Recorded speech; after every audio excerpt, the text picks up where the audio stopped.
On Carolina Soil with Emily is sponsored by Hearns Fine Jewelry on WNCT and Pivot Bio on CBS 17. It's springtime, which means we're getting ready to transplant this tobacco into the fields. Let's learn some more.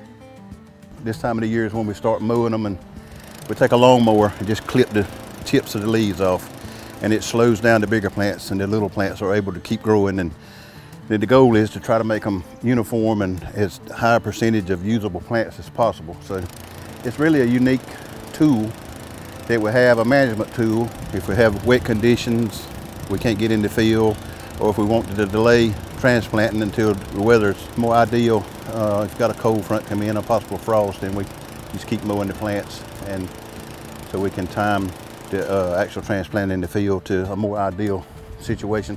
The greenhouse is perfect environment for the plants to grow. It's also a perfect environment for disease and bacteria to grow, so you have to watch them very closely, control the humidity, control the temperature, and be very observant. They're on styrofoam trays that actually float on a bed of water, and we add water-soluble fertilizer. Now these plants, that plant is pretty much ideal size, length. We would like for the leg to be a little stouter. When you put the seeds in the trays, the soil is dry.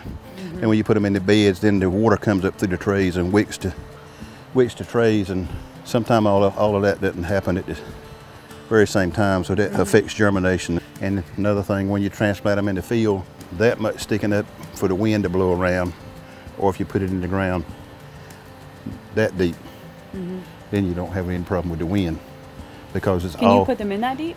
Yeah. You learn something every day, huh? All right. All right. Join us next week for Anything and Everything Agriculture. On Carolina Soil with Emily is sponsored by Hearns Fine Jewelry on WNCT and Pivot Bio on CBS 17.